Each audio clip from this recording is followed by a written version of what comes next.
Ladies and gentlemen, I'd like to call this meeting to order. This is the special meeting of the Board of Directors for the Sacramento Metropolitan Fire District for Thursday, April 3rd, 2014 at 5 p.m. I would now ask Director Scheidegger if he would lead us in the Pledge of Allegiance. To the flag of the United States of America and to the republic for which it stands, one nation, under God, indivisible, with liberty and justice for all.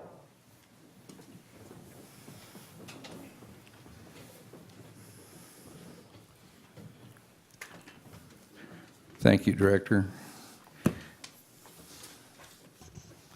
The Metro Cable announcement, open session meetings, is videotaped for cablecast on Metro Cable 14, replayed on Friday, April 4, 2014 at 8 p.m. and Sunday, April 6, 2014 at 6 p.m.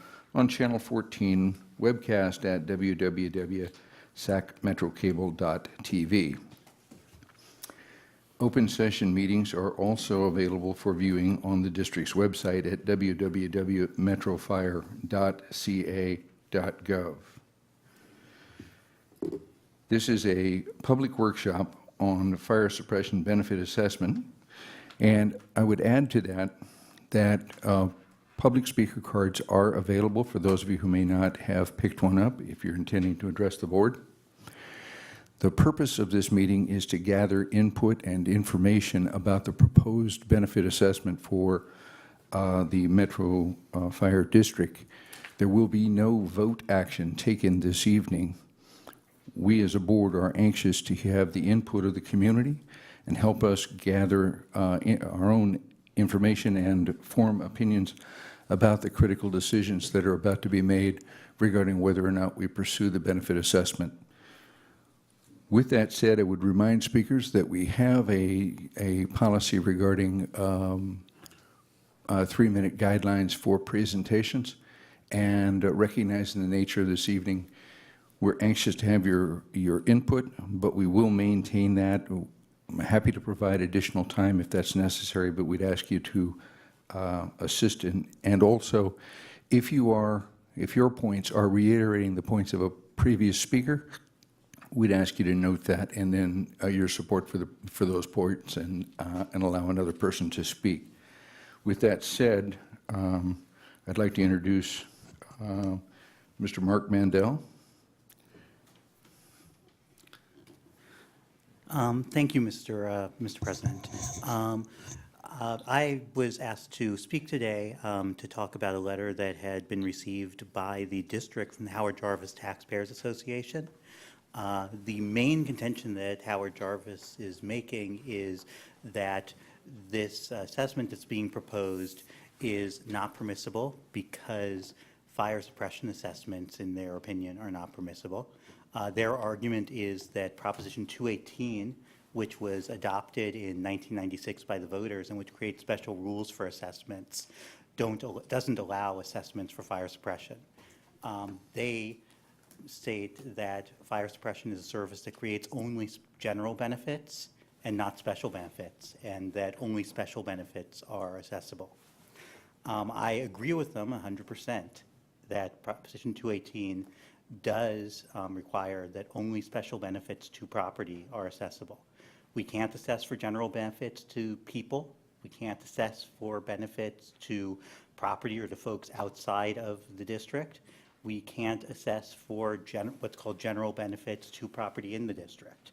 So what Proposition 218 is requiring is that we, the district, use an engineer. And in this case, you've hired Jim McGuire of Wildan Financial to create detailed engineer's reports which analyzes the services that are going to be funded, determines what the general benefits are, what the special benefits are, separates those out, and then only charges property owners for the portion of the benefits that is special benefit, and also ensures that each property is assessed is charged only for its proportionate share of those special benefits.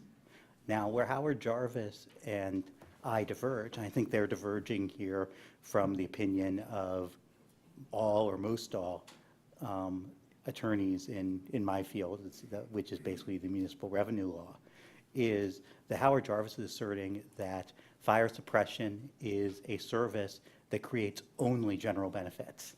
They say there's no special benefits to fire suppression, so therefore it can't be funded with an assessment. I think that is just not a correct interpretation of law. I think that fire suppression is a service that creates both general benefits and special benefits. I think the special benefits to property of fire suppression are very clear, because what is fire suppression services? It's you maintaining a set of resources and personnel which you send out to any parcel in your service area when there's a fire or when there's a threat of a fire to protect that parcel from the damage that occurs when there's fire.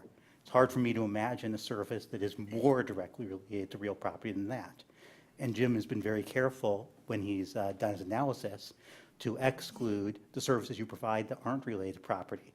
He's excluded, for example, your emergency medical services, which are more of a service to people. He's excluded the mutual aid services, which are services that you're providing outside of your boundaries. He's excluded a portion of the cost of your fire suppression to account for general benefits such as air pollution reduction.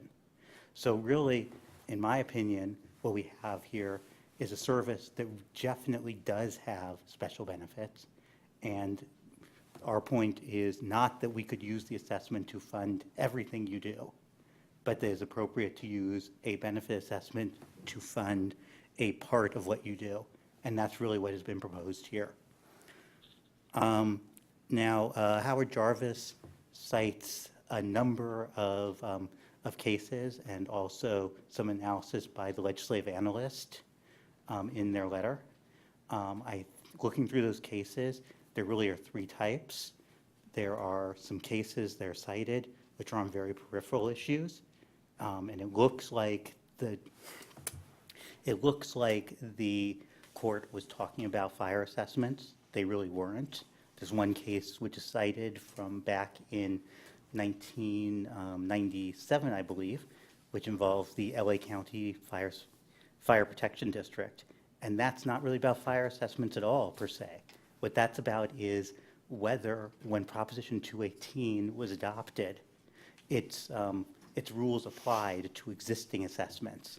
Court never really looked at fire assessments, per se. Another case that they cited is the West Point Fire Protection District case. That case is no longer good law in the state of California because the Supreme Court basically said this appellate decision is moot. We're going to throw it out. Then there are some analyses from 1996 from the legislative analyst, which have basically been superseded by other cases. I think it is my opinion that it is legal to do a fire suppression assessment, and I think that Howard Jarvis has greatly overstated their objections. Thank you very much. Moving then to Chief Hinkie. Yes, Mr. President, Board of Directors, citizens of the district, and staff. To follow up on Mr. Mandel's comments, one of the things I wanted to make clear, I wanted to read a portion of the letter from the Howard Jarvis Taxpayers Association, because I think it's important that you hear this. It says that while the majority vote required of an assessment seems on its face easier to obtain than the 2/3 required for a special tax, keep in mind that assessments must be approved by a majority of the affected property owners, while special taxes are approved by all voters, including many who do not own property and thus are voting to tax someone else.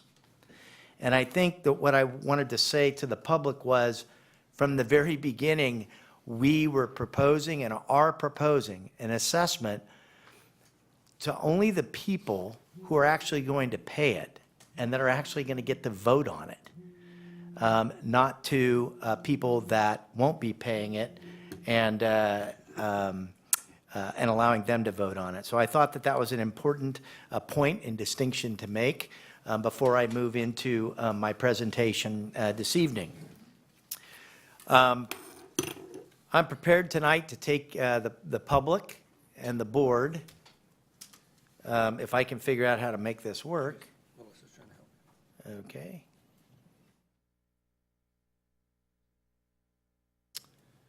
There we go. I want to talk a little bit about restoring firefighting capability for our region. And you're going to hear tonight about our region.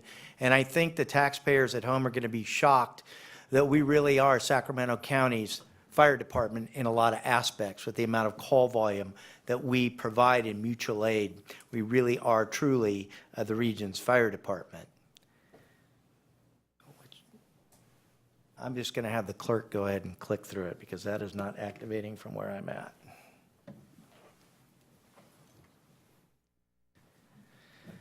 Let's talk about some facts about Metro Fire. First, Metro Fire covers 417 square miles, and we cover both the cities of Rancho Cordova and Citrus Heights. It excludes the city of Sacramento, Folsom, and Elk Grove. Can we go back to that slide? Thank you. We have approximately 700 employees, and we operate from approximately 36 fire stations. We are the 7th largest fire agency in the state of California, and in the northern half of the state, we are the largest fire agency, with the exception of the city and county of San Francisco. Next slide, please. What do we provide to our citizens? Well, because of our size, we are an all-risk fire department. If you can think about it, or you've seen it on television, we probably provide it. Everything from firefighting to doing fire investigations, inspections. We provide emergency medical services in regards to paramedics on every engine and truck company, as well as ambulance transport services. Today, as we sit here, approximately 20 to 30 personnel from Metro Fire just arrived in the state of Washington for the massive mudslide on the urban search and rescue team to start removing people from probably body recovery for the most part, but to start that removal process.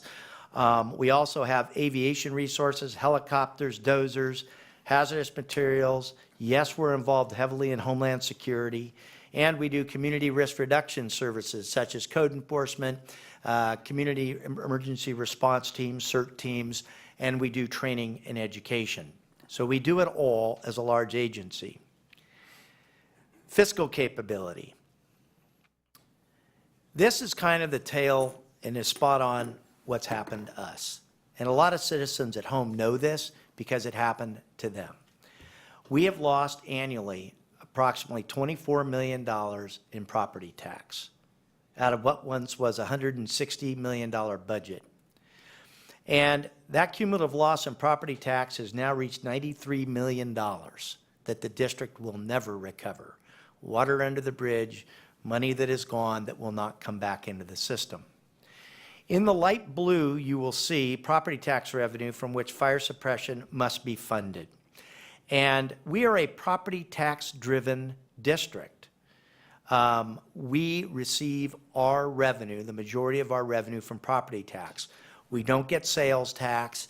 We don't get transient occupancy taxes. We don't get taxes that are common to cities. We specifically get property tax. You can see that our property tax, starting in 08-09, topped out and dropped dramatically.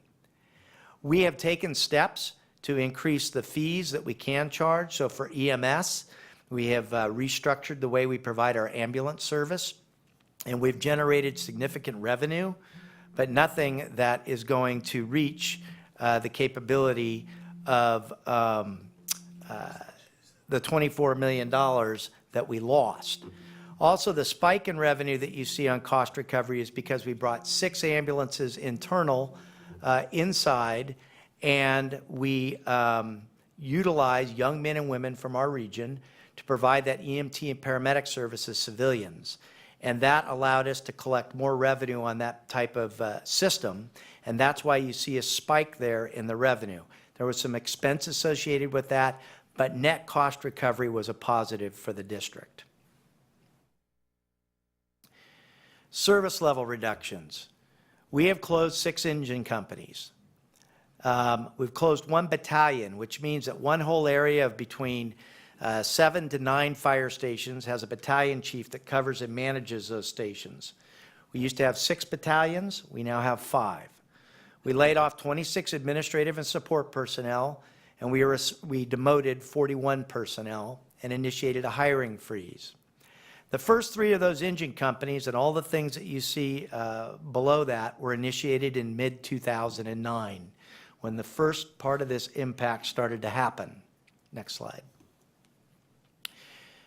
What did we do? Well, before we came here tonight, and before we ever decided that we would come to the citizens of this district, Metro Fire needed to get its own fiscal house, its own fiscal ship in order. And so starting back in 2008, there was a wage freeze for all employees. In fact, under existing contracts then, those employees were guaranteed a 12% pay raise, 4% each year over a 3-year period.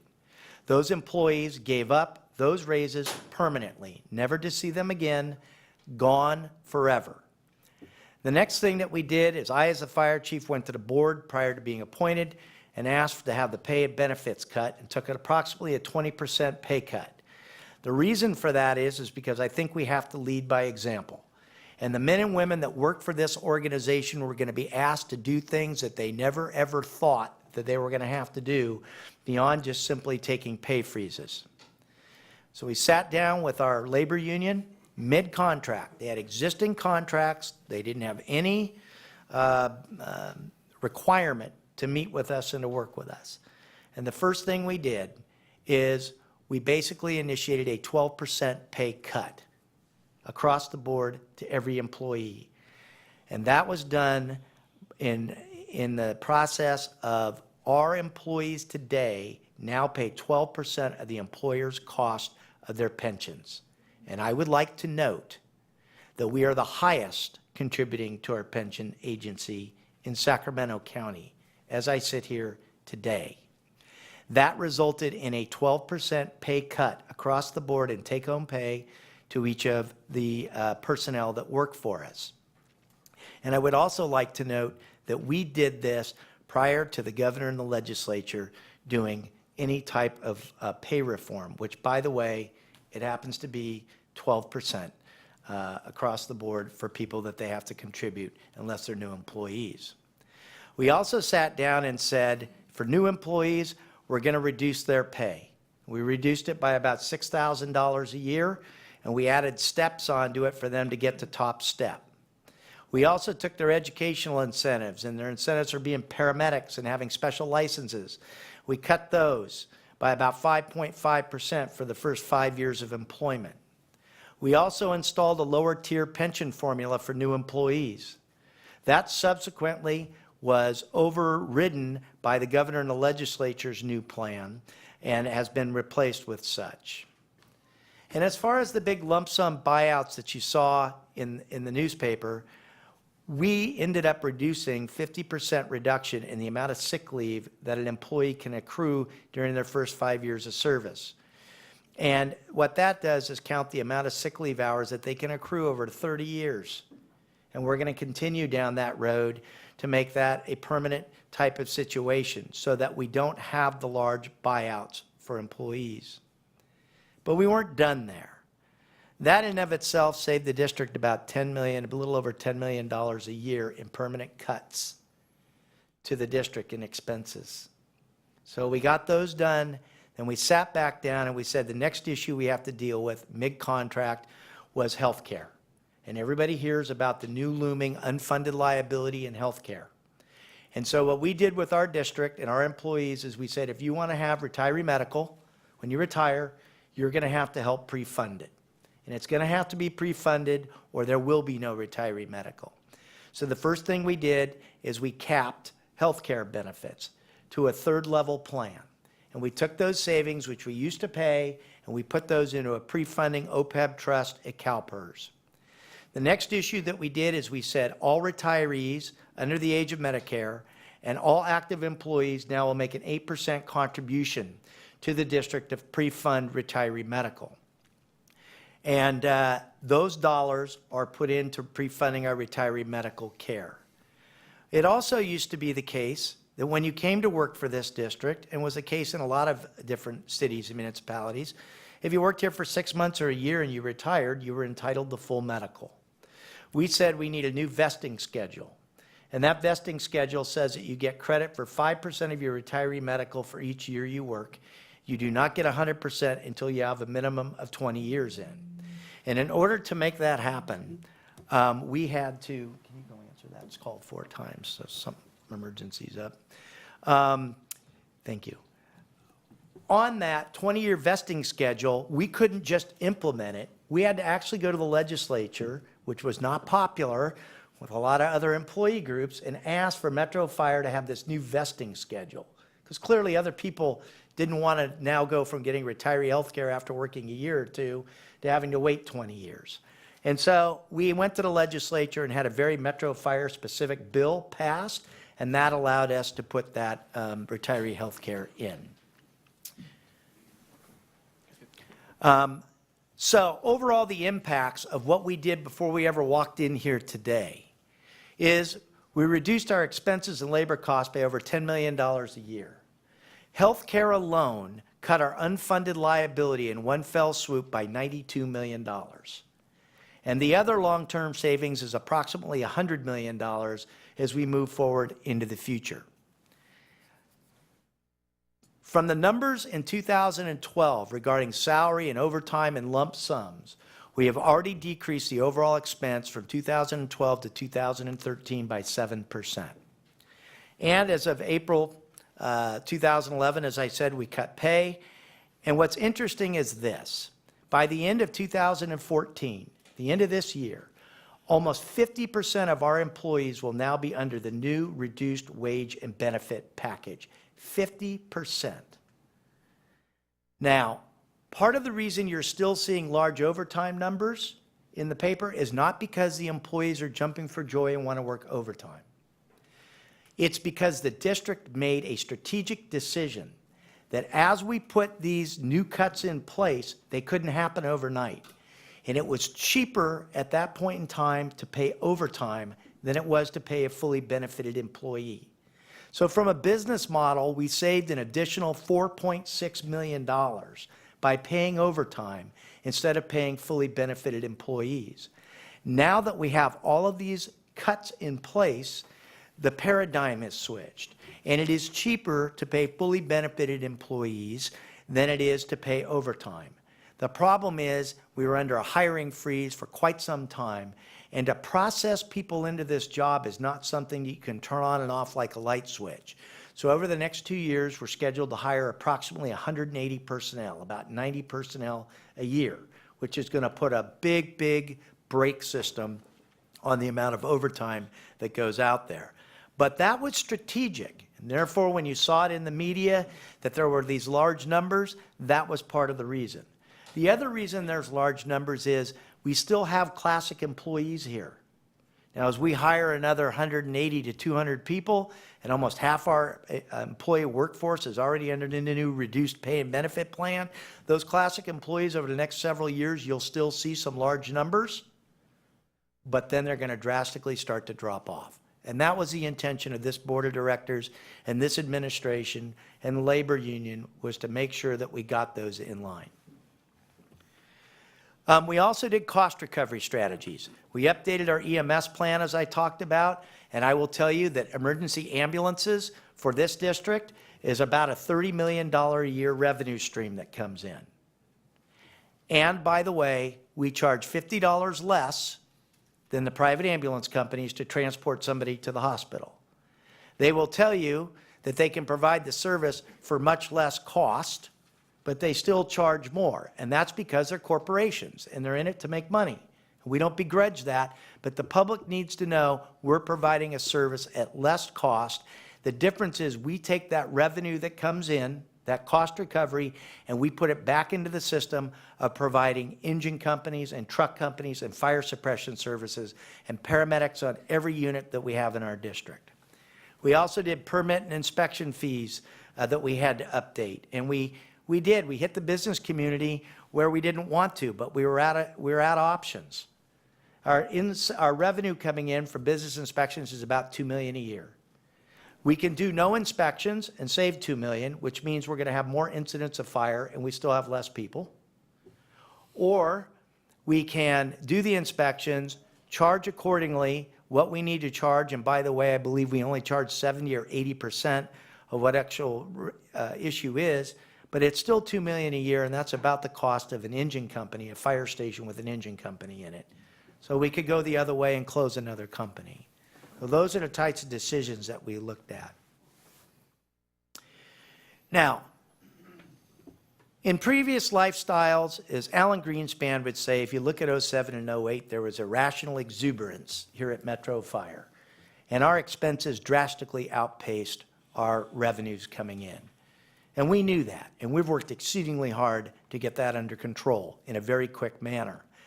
And you can see the precipitous drop-off till about 9/10, and then you see a little teeny uptick there. That uptick is because we borrowed from reserves, and we bought this building on the block for about $6 million. And that allowed us to take our personnel that were administrative personnel that were spread in buildings over 417 square miles and bring them all into the top floor of this building. That then allowed us to lease the whole first floor of this building to Sutter IT, which makes our bond payment on this building. It freed up the other buildings that we own, and we then leased them out, a business model for revenue to come in to help pay for ongoing expenses. It was a business model. Some people have said, well, why don't you just sell those buildings? They're already owned. Why would we sell them for one-time money? And why would you sell them at the low end of a market? Why wouldn't you utilize them for ongoing revenue coming in to help pay for those fire and all-risk emergency services? We then got the bond, financed the building over 30 years, and paid ourselves back. The other increase in spike you see there is that 6 ambulance system that I talked about, additional ambulances. It has a net profit to it of several $1,000,000 a year, a net cost recovery above those expenses, but that's why you see that expense line go up. Let's talk about service impacts, because I think that's really why we're here tonight and why the board of directors and this administration feels so impassioned about what's going to happen to the citizens, what's going to happen to the firefighters, and why we're here to do what we're here to do. We are a time-driven service. When you're at home and you dial 911, you're not calling us because you normally want to wish us a good day. Probably the last thing you want on your agenda is to see us at all. And so we have a standard in the district, a policy, that says that we have a travel time. 90% of the calls we go to, we want to get there within 4 minutes driving time. We allow 1 minute for you to call 911 and us to take your information at dispatch. We allow another minute for the crews to get on the rig, and we allow 4 minutes driving time to get to your incident. Why is that? Well, as you can see, the graph with the vertical bar, it says flashover. Flashover is the point at which a non-sprinklered building, which is a majority of our building stock, a fire in a bedroom, for example, starts at time 0. And within 6 to 8 minutes, scientifically, all the contents in that room, the walls, the furniture, and everything, reach what's called its flashover point. And that's when they're at the point that they automatically all ignite. At that point that happens, that fire doubles in size every 60 seconds. So 60 seconds later, it's not 1 room, it's 2 rooms. 60 seconds after that, it's not 2 rooms, it's 4 rooms. Our job is to get hose lines in place between any potential victims in that building and that fire and get water on it to stop that flashover process. Because here's the deal. When it reaches flashover, a civilian cannot survive that. And in most cases, a fully outfitted firefighter with breathing apparatus, turnouts on, all the gear you say that you see, cannot survive that either. So once it reaches that flashover point, it's bad news for the potential victims that are trapped inside, and it's bad news for the firefighters because that fire has gained a hold in that building and continues to expand and grow at a vicious rate. That's why we're trying to get there in 4 minutes. We will never cover our district 90% of the time in 4 minutes, and I'll talk about that in some other slides. But that's why we have that policy goal to do that. It's not something we just made up, it's scientifically based. The other reason to have a 4-minute response time is this. If you quit breathing, or you have a heart attack and your heart stops, after 6 minutes, irreversible brain death starts. So it's darn important that we get our crews to you and start advanced life support within that 6-minute window to interrupt and increase the survivability rate of the patient that we're working on. So that is, they just happen to be synonymous with each other, why the goal works in both cases, both for fires and emergency medical. Now, as we lost $24 million a year, and as we closed 6 engine companies down, which, by the way, if labor had not worked with us, we would have probably closed an additional 6 to 7 engine companies, okay? Well, we did close 6. Our call volume continued to explode. And from 2009 to 2013, we're going on 9,200 calls a year more for service. Okay? What that means is that an active fire station is about 2,000 runs a year. And as I talked about the impact of that, between 10 a.m. in the morning and 10 p.m. at night, it is not uncommon at all to have somewhere between 17 and 22, 23 engine companies out in ambulances simultaneously, which means you got about a third of your workforce left, your capability left to cover the 417 square miles. Now, with that, this agency provided 9,325 mutual aid runs to the city of Sacramento, to Folsom, and to Consumnes, which is Elk Grove. That in and of itself is about 4 to 5 fire stations worth of calls to people outside. We received only about 4,000 calls in return. It's called mutual aid. For us, because we are the largest organization, unfortunately, mutual has a different meaning. It means we give 200% more than we get. So that's the type of stress level that we have on a regular basis that's taxing our system. And you should know that in the region, when they have their bad day at Folsom, you look on the television, you're going to notice Metro Fire units there. They had one the other day, and it was Metro Fire, Metro Fire. That's why I say this is a regional problem, because we are the large agency that everybody counts on. Now, let's talk about the 4-minute travel time to 90% of our emergencies. In 2007, we could only hit it 64% of the time. And this is all data that comes through our computer-aided dispatch. So it's all documented analysis that's provable and defensible.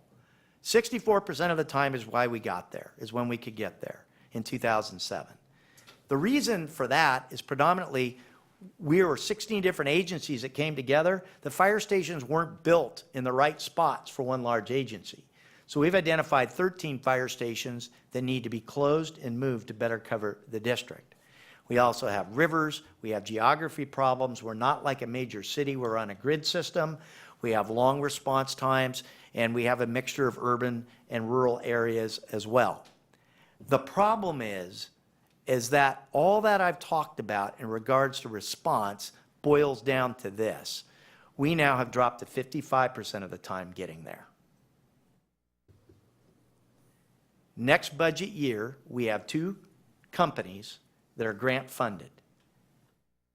The property taxes that's going to come in is not going to cover those. Those 2 companies will close. That will give us 8 companies that were down. The call volume continues to increase and go up, and the natural statistical mathematic issue is the ability to get to your emergency, your time of need when you're not breathing or your house is on fire, is eventually going to go below 50%. And that's what probably keeps me up at night, staff up at night, on a regular basis, is that. Because we're not going to get there in time. Next slide. Again, not enough fire stations to cover the district. The elimination of 6 engine companies, including 3 of them station closures, has compounded the problem further. Call volume continues to increase year over year, and fire engines have trouble covering calls, even in adjoining station areas, because of the high incidence of simultaneous calls. At our very slowest peak, probably at 1 or 2 in the morning, we still have 4 units that are out there at the same time. Okay? That's at the very slowest. All right? So that is our causes of travel time deficiency. That is that steep hill that we are facing that we have to climb. Fiscal forecast. We project that eventually in 2019-20, we get back to some sort of semblance of normalcy. We're projecting a cumulative loss above the 93 million we've already lost to about 138 million that will never come into this district. And that is demonstrably a terrifying thought when it takes dollars to provide services out there and keep those companies open. But it's just a fact of where we're at in the economy that we're in. We have assumed a 3% annual growth in property tax. Some people have said, and you'll see this a little later on, well, wow, property values in the Sacramento region went up 30%. As it was described to me the other day by an individual that owns multiple properties, the gentleman said, yeah, that's great. My properties actually dropped to 1/3 of their original value, and so that 30% has got me to 50% of where I was. So I'm not even back up underwater, and the property taxes are not coming up with that. Our 3% annual growth is real. It's fiscally prudent. People accuse government all the time of overestimating revenues and underestimating expenditures to get a balanced budget. This district's not going to do that. We use an independent company called HDL, and their analysts have been pretty good. In this current tax year, on about $104 million tax estimate, before we ever get anything, we were pretty disappointed in them. They were off by $300,000. And I say that facetiously. That's pretty bullet straight on to get that close. They're predicting that we'll get about 3.5% for this next fiscal year. That includes about $1.2 billion of Prop 8 recapture, which is properties that people owned. By virtue of everything around them going down, the assessor goes in and automatically lowers the property taxes. But that's a very, very misleading number, and we'll talk about that in a minute. So 3.5% is about $3.5 million for us in revenue that comes in. That is just going to pay basically for ongoing expenses, whether it's fuel, fleet, capital, all that type of stuff. It basically keeps us treading water. Doesn't provide us to open any new services, and it doesn't provide us enough to prevent closing down those 2 additional truck companies. Many factors influence assessed value. Prop 8 recapture is at the discretion of an elected county assessor. So that's an issue. People are very happy when their taxes go down. They're not as happy when they go back up. And property value appeals within the district or county are at the discretion of the county appeals board. When these properties, a large portion of them in our district, dropped in value, a large portion of them went into foreclosure. Then they were resold. When they're resold under Prop 13, they go to a new tax value that's the tax value is based on what they were sold for. And then they're limited to either 2% or CPI to go up in the future. This year we found out was 0.5% because CPI, it's whichever is lower. So this is a long-term problem for us as far as the recovery. Current level of property tax revenue will not support the engine companies that are in operation today. People say, you know, this district has not ran around and cried wolf. We didn't say the sky is going to fall. We closed 6 engine companies. We have 2 more that are scheduled to be closed next fiscal year because we have to have a balanced budget. Those 2 companies will be 24 firefighters. They'll be closed next year when the SAFER grant of about $2.8 million expires. We'll apply for another grant, but there's no guarantee. We've already had 2 back-to-back that we're going to get those. And grants aren't the way to run a railroad on a long-term basis. The only way that we could avoid this is if the county ends up recapturing more property values that they previously reduced. Here's the fly in the ointment. We still have $9 billion under appeal before the county in our district to be reduced. And these are appeals that go back 2, 3, 4 years. That equates to about an additional 3.6 million property loss on an annualized basis to our district. So even if we're right and our property taxes go up by 3.5 million next year, if 1 million of that 3.6 kicks in, because it'll be in over the next year or 2 years, then your net is you're down to 2.5 because we're still dealing with losses. The other issue for special districts is this. There are appeals throughout the whole county, not just in our district. But under the tax code, when they get refunds that are not in our district, we still lose additional money. Okay?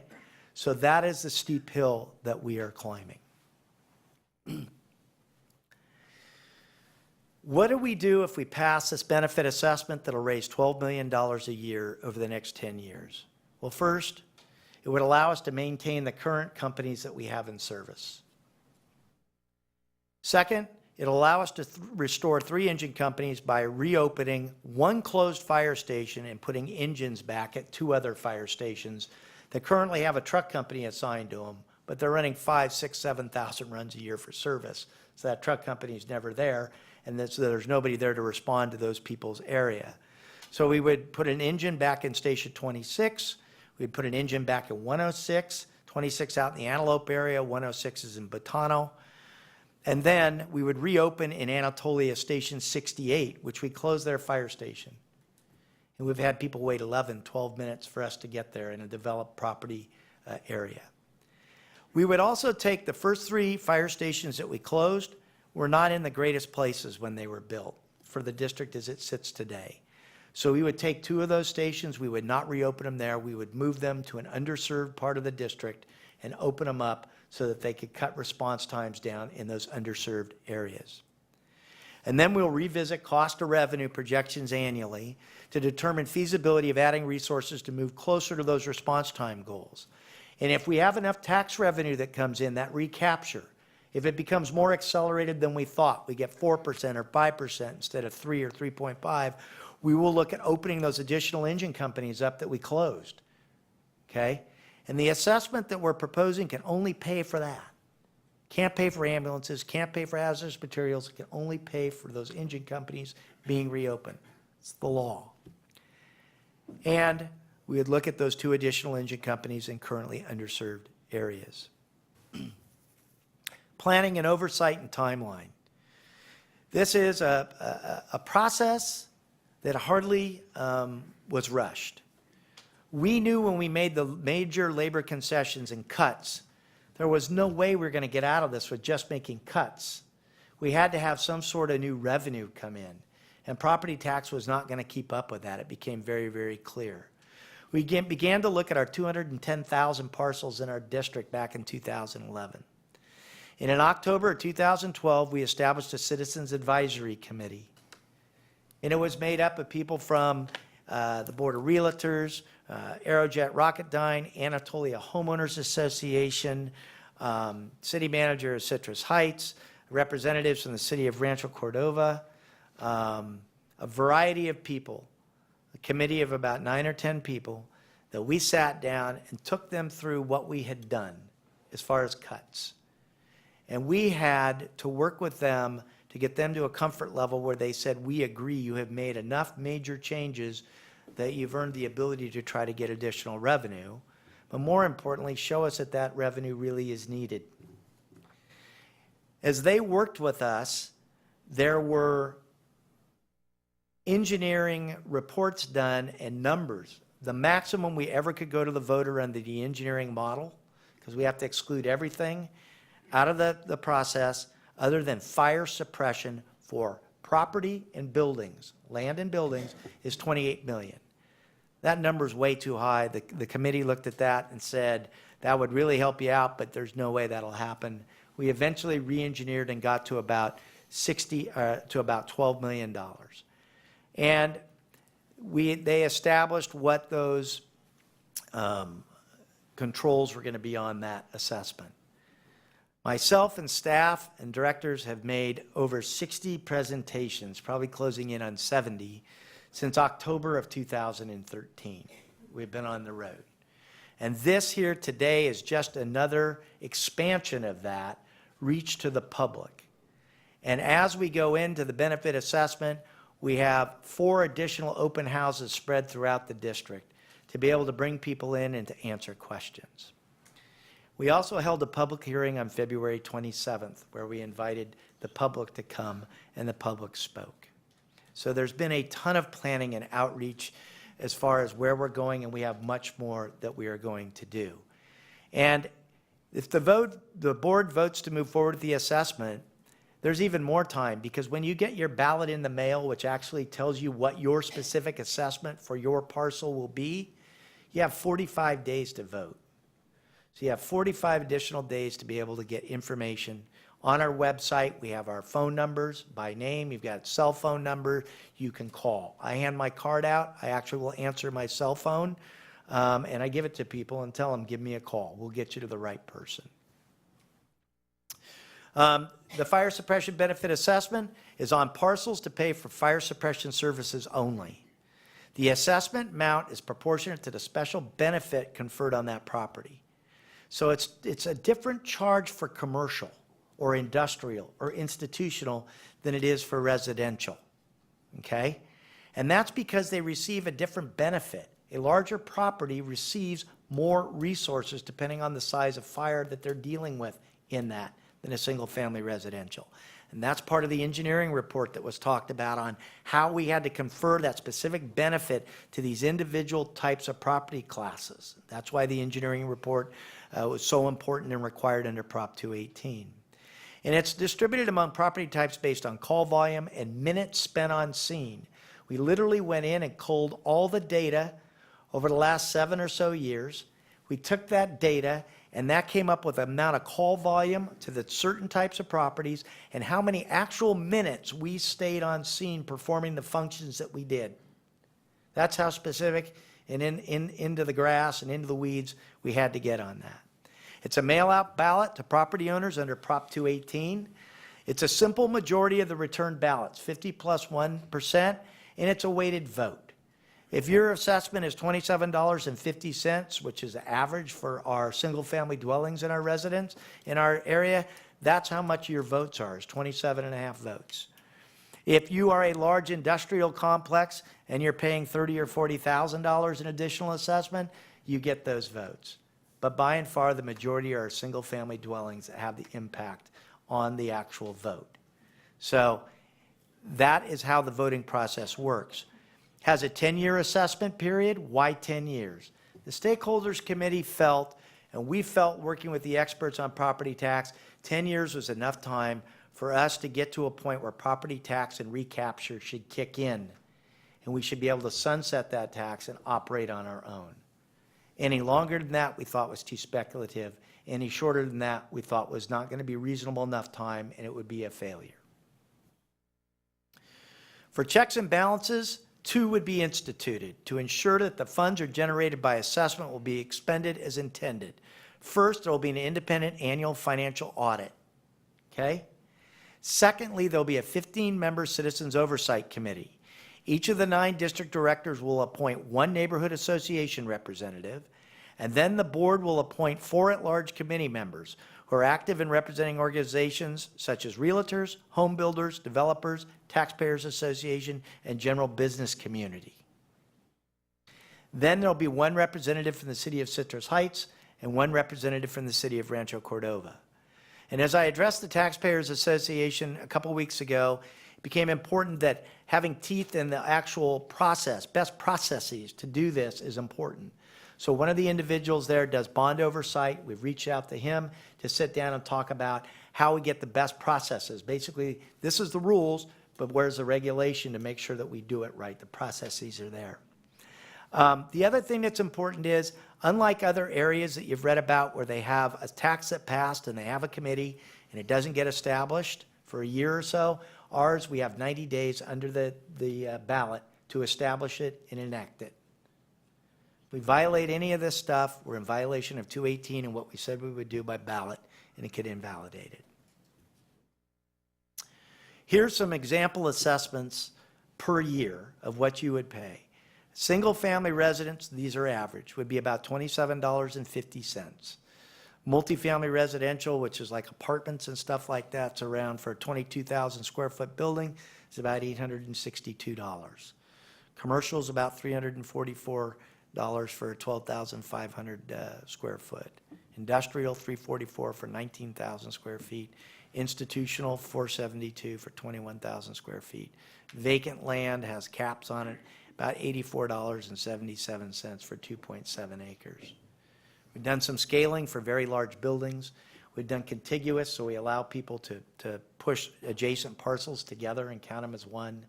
And on property, we've capped it, because the bottom line is there comes a point in those types of issues where the benefit goes from specific to that property to a general benefit because the fires get so large.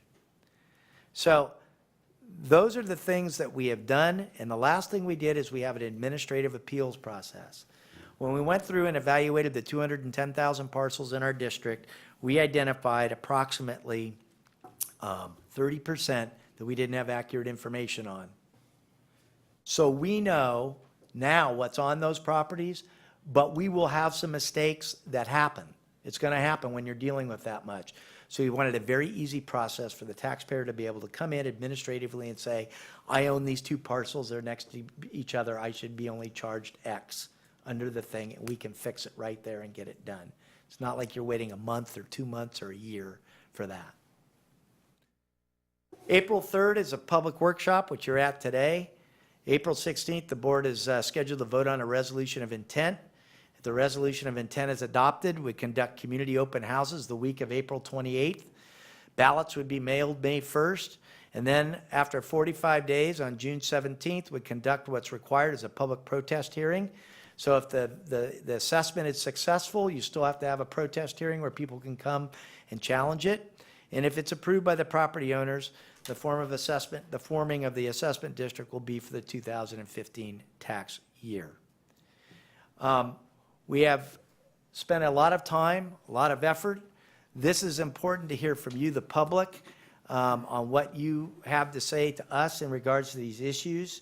And so with that, I know that I had one speaker that sent a letter in that requested it be read into the record. And so I think it would be appropriate at that time to do that, and then perhaps, Mr. President, open it up for public comment. Will the board clerk please read that letter? Yes, it's dated April 3rd, 2014, and it's addressed to Dear Mr. President Orzali and board members.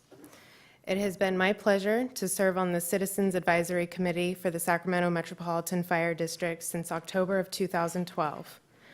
I and my fellow advisory committee members engage with senior staff to review and discuss district operations, performance against board-adopted benchmarks for emergency response, the impact of significant revenue loss on community safety, and what actions have been undertaken to mitigate these revenue shortfalls. Metro Fire has taken responsible actions toward operating more efficiently, having responsibly reduced personnel costs while addressing the district's long-term liabilities. Through the department's strong leadership and effective collaboration with its employee units, Metro Fire has demonstrated accountability to taxpayers while attempting to preserve its ability to provide mission-critical public safety services in a timely manner. However, these cost reductions have not come without negative impacts. The closure of engine companies has eroded effective fire response and presents an unacceptable level of risk to the community. In order to help restore a responsible level of public safety services to the community, the proposed fire suppression benefit assessment is a step in the right direction. The assessment methodology distributes costs equitably among different property uses and among individual owners, and helps the district return to response times and meet pre-recession levels rather than a full restoration of lost property tax revenue. In addition, the proposal is subject to an independent oversight committee ensuring transparency and accountability. In the interests of public safety, we support the recommendations that have come out of the Citizens Advisory Committee and support the district's efforts to put this to a vote of the taxpayers and organizations for which this assessment would be levied upon. And it's signed sincerely, Timothy A. Murthy with Aerojet Rocketdyne. Thank you very much. And with that, we'll open this up for public comment.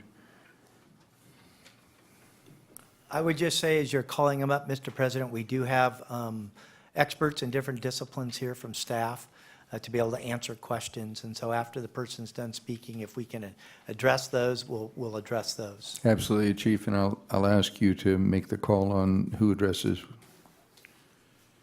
So, Board Clerk, if you'll call the first speaker. We have several speakers tonight. The first is Mr. Jim Baker. At the podium, please.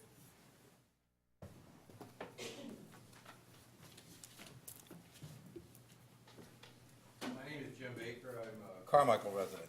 And you asked for a citizen's input. I'm going to give it to you. I've listened to your presentation. I've read your engineer's report. And on page 9 of your engineer's report, it cites Article 13 of the state constitution regarding special benefits. There's another line in Article 13. It also states that the only special benefits can be assessed. I believe Mr. Mandel addressed a little bit of that. So the only way for this to work is for you gentlemen to decide that I am going to receive from you a special benefit. I know people who pay $25,000 in property taxes, and I know people who pay $1,500 in property taxes, neither of whom demand special treatment from the Sac Metro Fire Department. They pay their taxes so the community can benefit in a general manner, not a special benefit. They pay way more than their share. They don't demand anything. They don't expect anything. This is a general benefit. I've heard nothing tonight from anyone or read anything in the engineer's report regarding the special benefits that we, the taxpayers, provide to the Sac Metro Fire Department. You say all your revenue comes from us via our property taxes. So, as a novice in the firefighting business, I can only tell you what we provide you, what I think are special benefits. The initial and continuous training firefighters receive, the station houses with all the furnishings, the trucks and equipment, your compensation, which according to the table on page 8, seems more than ample. All of these special benefits taxpayers provide to tax to you, Sac Metro Fire. And now, you're going to tell us that when you leave the taxpayer's station, drive the taxpayer's trucks, loaded with taxpayers' equipment, ready to use taxpayer-funded training, you're going to drive up my driveway, knock on my door, and tell me you're here to give me a special benefit. I can't believe that. The only way for this to work is for you gentlemen and ladies to believe that this is a special assessment, special benefit to me. I applaud the efforts that you've done so far. I keep hearing you say that the $119 million that you haven't received. And my time is getting short, so I'll just leave you with a little puzzle. If I sold my house in 2008, I may have gotten $2.5 million for it. Today, I can sell that house for maybe $1 million. Can I now tell you that over the last 5 years, I've lost $1.5 million? I don't think so. I can't be convinced that this is anything but a general benefit. Thank you. Thank you, sir.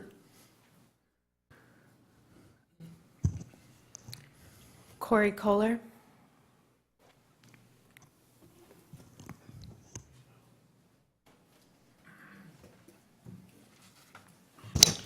Hi, good evening.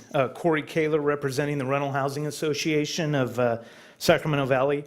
Our members own or operate 100,000 residential rental units in the Sacramento Valley region, including single-family homes and apartment communities. I want to thank Chief Henke and his staff for coming to our policy committee just a short time ago at our request to discuss this proposal. I want to say that fire suppression services are an absolutely critical public service, and the hardworking men and women of the Metro Fire deserve our praise. I have a cousin who's a firefighter. So, but having said that, our organization has some real concerns about about this issue. RHA uses the following criteria to consider a position. Is it legal? Is it reasonable? Is it justified? And was RHA involved in the initial process when the proposal was developed? First, I want to state that the district did not involve RHA in the initial meetings of the planning process. We are a major stakeholder in this issue. In fact, we represent, I think, 13% of the property tax revenue that'll be collected. We weren't informed of this despite the fact that we were working with the department, the district, on a apartment fire fee schedule revision. Second, despite the fact that we appreciate the district's efforts to curtail labor costs and rein in its budget, we still feel that the wage and benefits of employees appear excessive. I do appreciate the new information. It is information that we didn't have before. We have invited the chief and his staff to come to our policy committee again next week. But again, I think the wages and salaries appear excessive, and the recent article in the Sacramento Bee, I know while the district did provide some additional information, our members still have real concerns about that, especially in light of the fact that when you compare it to the median income of Sacramento County residents, many of those residents we call our customers and our residents. The other concern we have is the cumulative impact of this proposed assessment. While on the face, on a per unit basis or a annual basis, it may not seem a lot that is assessed to the apartment communities, but you have to take it not in a vacuum, but cumulatively. We have Sacramento sanitation sewer increases, water rate increases, property insurance increases, electric rate increases, and it leaves little, if any, room for property maintenance increases that are necessary to maintain the apartment communities and the rental homes. And if I forgot to mention, paying for an attorney if you need an eviction if the tenant can't pay the rent. We also have a concern regarding the legal issue that was brought up by the Taxpayers League. Finally, and I know my time's up, we question the assumption about the property revenue growth and the claim that it will not soon recover from the recession. I can tell you firsthand that claim appears entirely inconsistent with the recent real estate data from the Sacramento region. Thank you. Thank you, sir. The next speaker is Deborah Dosriers.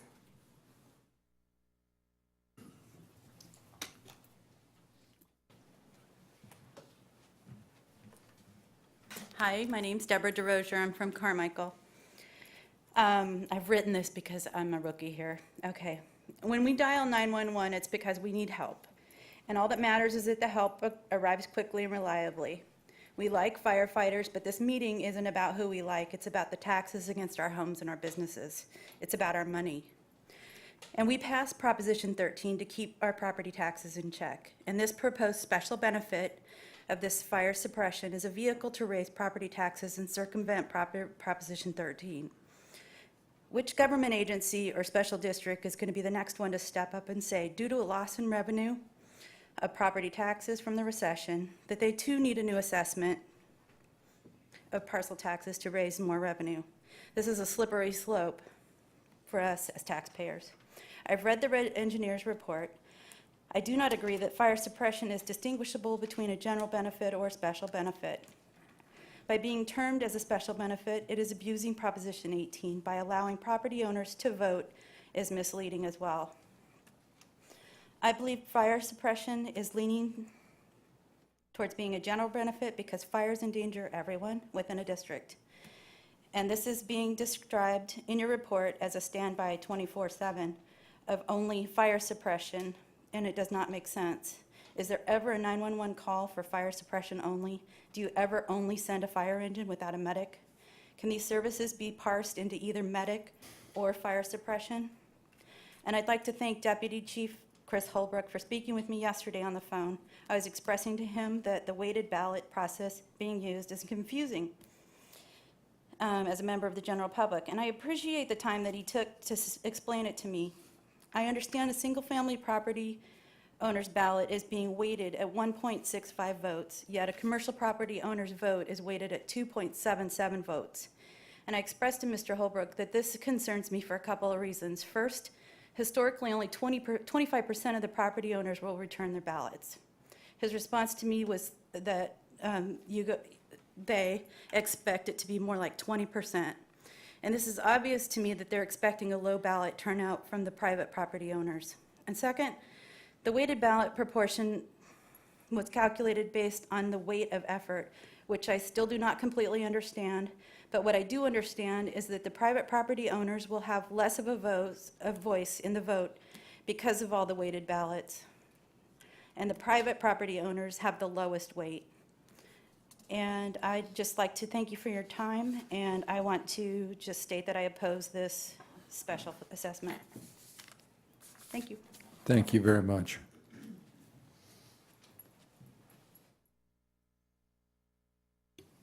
I just wanted to address one issue. The speaker brought up a point about splitting ambulance and fire station engines and ambulances. That question gets asked a lot. The reason we have firefighter paramedics on every engine company is because there are a lot more fire stations strategically located, and they can get to your incident quicker than the ambulances, which there are a lot less ambulances. The ambulance is a taxi to get you from the incident to the hospital. The engine company is designed by the system to get there first, and that's why you see that happen. Also, on a significant amount of calls, it takes 3 to 5 people, full codes, stuff like that, all working at the same time. So I just wanted to clarify that issue for the public out there. This system was really designed in the 70s, and it's a dual role system, and that's why we operate it. It's still a state-of-the-art system. Thank you. The next speaker is Julie Linderman.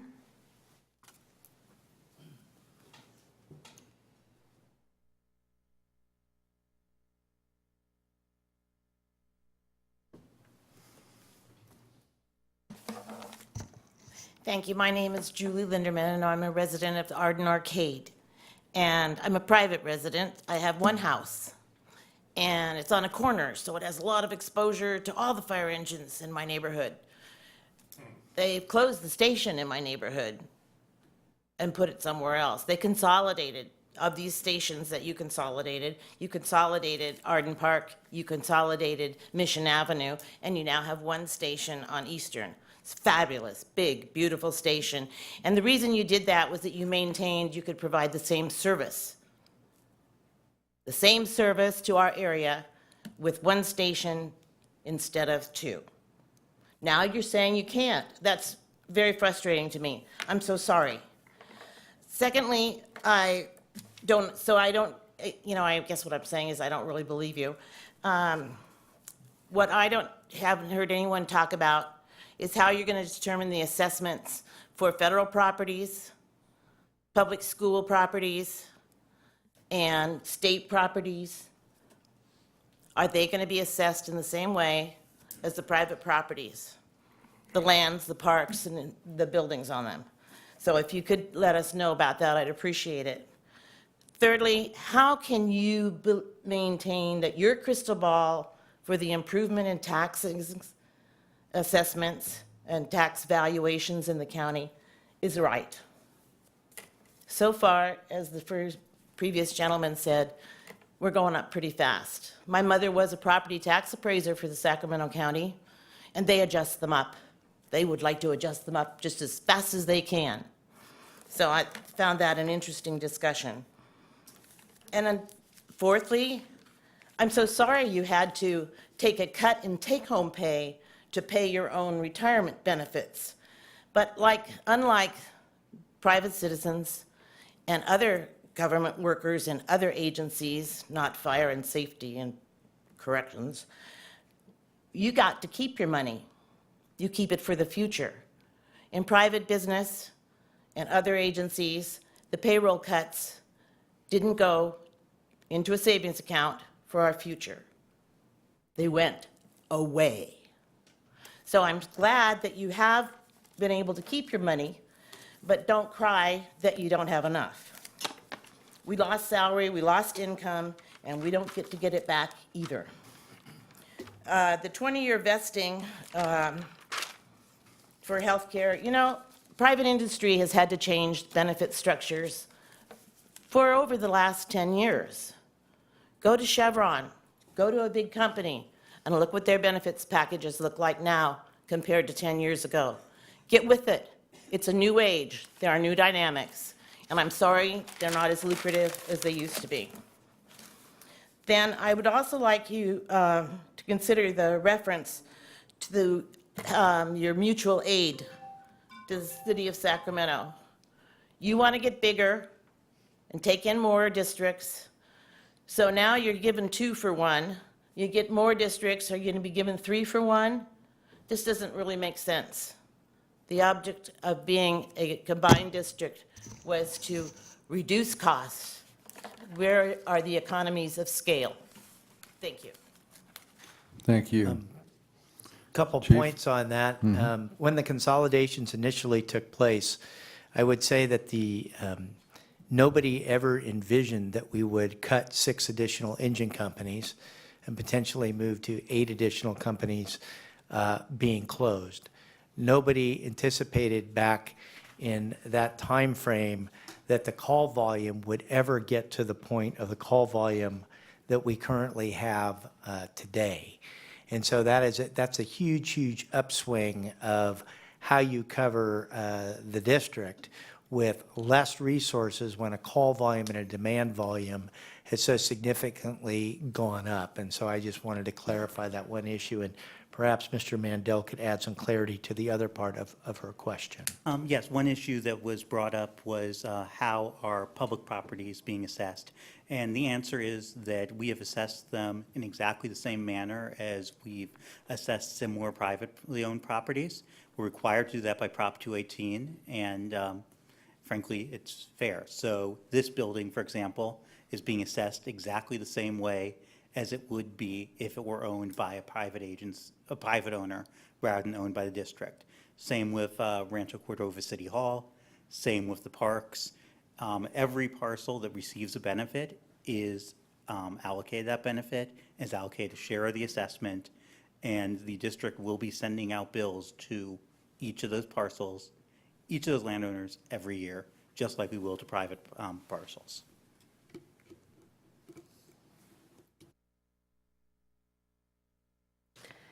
The next speaker is Victoria Davi.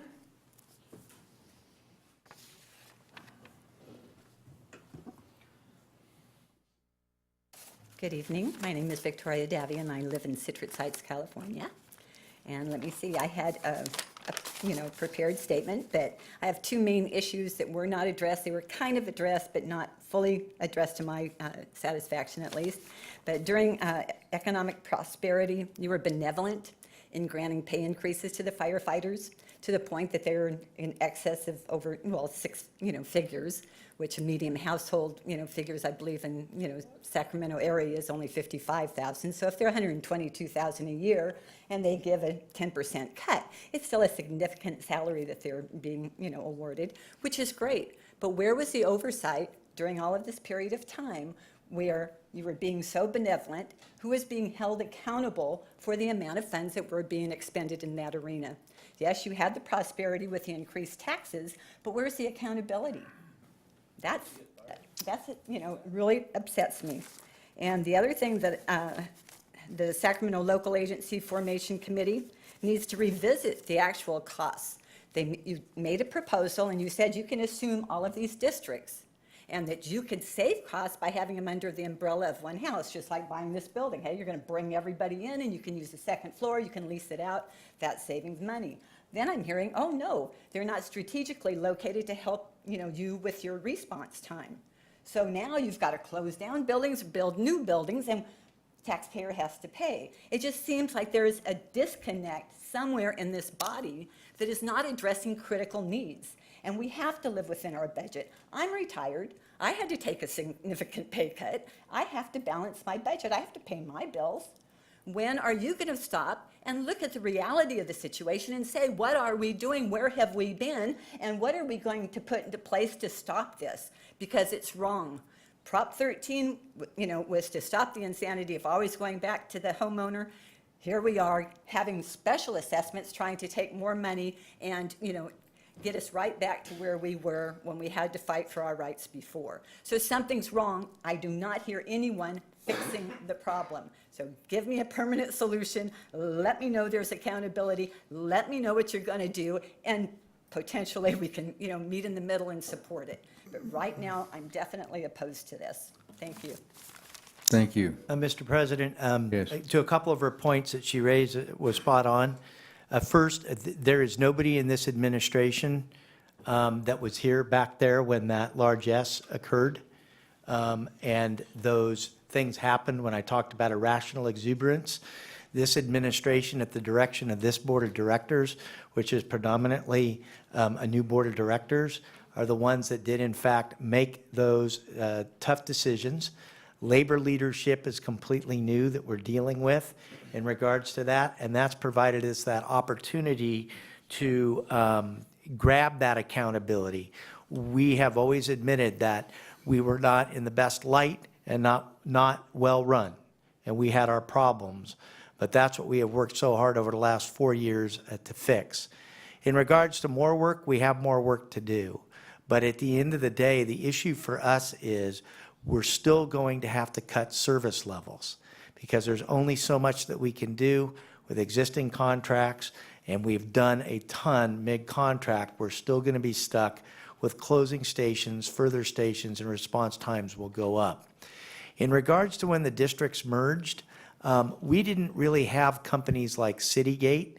It used to be that fire chiefs would put a pin in a map, draw a 1 mile circle, and they would sit there and they would say, this is the way we set up for our fire response for our fire department. Or they would build their fire stations on the border. It used to be that way, where they would protect their borders from other neighboring districts. Today, and starting back in 2007, 2008, we hired Citygate Consulting Services. Everything is scientifically based on the amount of call volume, the impact where that call volume is in the district. It's built on road speeds, it's built on geography, and it's scientific data to sit there and go, this is where we need to best site fire stations for the best service level to the community. And even as we sit here today, and even as we look at future development, we have those maps, those processes where we know we need to move that stuff, and over the next 20 years, that will happen. But that simply will benefit the system even at its conclusion. Our problem is, over the next several years, we will continue to cut those service levels down, and those travel times will decrease. But we are not the same district that we were by any stretch of the imagination, and we use completely different methodology today that's based in data and solid, defensible scientific analysis on how we space stations. Thank you. Why didn't the other guys do this? I would just answer that is that capability, I'm from an era where I'm pretty technically challenged. We didn't have the companies and consulting companies that had the computer technology that we have today to do all those overlay maps and stuff back in the 1990s and 2000. That stuff was just starting to take root in people looking at it. Today, it would be the acceptable practice, and that's why we have the principal from Citygate here. We analyze our call volume data every year, how many calls, where those calls are, where the greatest impact for service is, getting down into the weeds. So that's an excellent question. The bottom line is that wasn't something that was really there then. It is now. We've aggressively been using it since 2007 to make that happen. Analyzing call volume from the podium, please.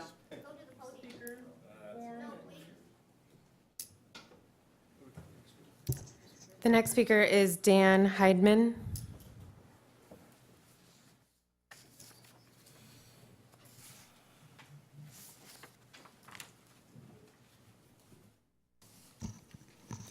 Good evening. My name is Dan Heidemann. I'm a resident of Citrus Heights.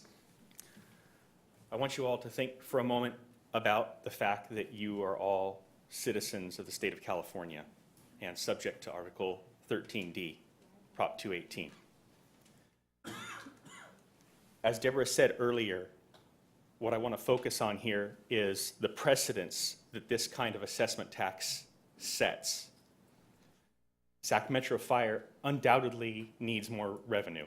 It's clear from the figures that you gave in your outstanding presentation, Mr. Chief, that you guys need more revenue. There's no doubt for that. The problem that arises here is the method with which you're grabbing these funds. Sac Metro Fire is trying to use 13D to assess the property owners, the parcels here. Who's next? Citrus Heights PD? Sac County Sheriff? There's lots of different bodies that could be exercising this same ability to assess. Carmichael Parks and Rec District is also doing this very same thing. There's problems with that as well. But all of these cases are setting up a bad precedent. This is not why Prop 218 was passed.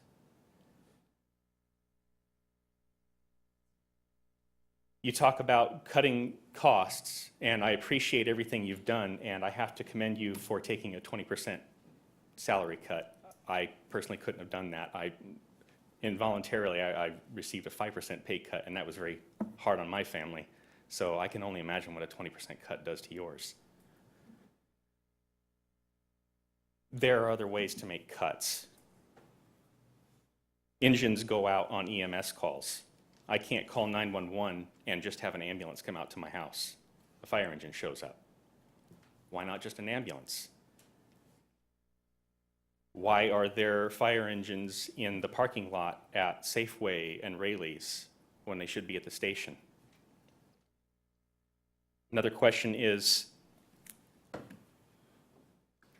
when Sac Metro goes out for a mutual aid run, who pays for that? I'd like to know that, because they're using Sac Metro equipment. They're using Sac Metro training in areas that are not funded by the Sac Metro Special District.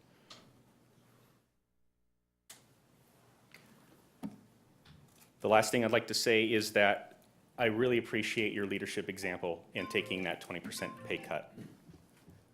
I'll also commit to you that if this assessment doesn't go through, I will donate double that tax assessment amount yearly to Sac Metro. So I'm willing to put my money where my mouth is. Thank you very much for your time. Thank you very much. Mr. President, a Please. couple points the fine gentleman raised. Part of the issue on the ambulance is why not just an ambulance going? The challenge for us is that those ambulances are basically running the wheels off of them. And so if somebody called and said, I'd like an ambulance to show up, they could be waiting a very, very, very long time. As in Sacramento County, we have what's called a boundary drop system, which means that no matter where you are at and you have an emergency, the closest unit comes to help you irrespective of jurisdiction, okay? So if you're having a heart attack, you may end up with a Sac City fire engine with a paramedic on it, or you may end up with one of ours. There are many more engines than there are ambulances, and those ambulances are just running the wheels off, taking people to the hospital, and the system's designed that way.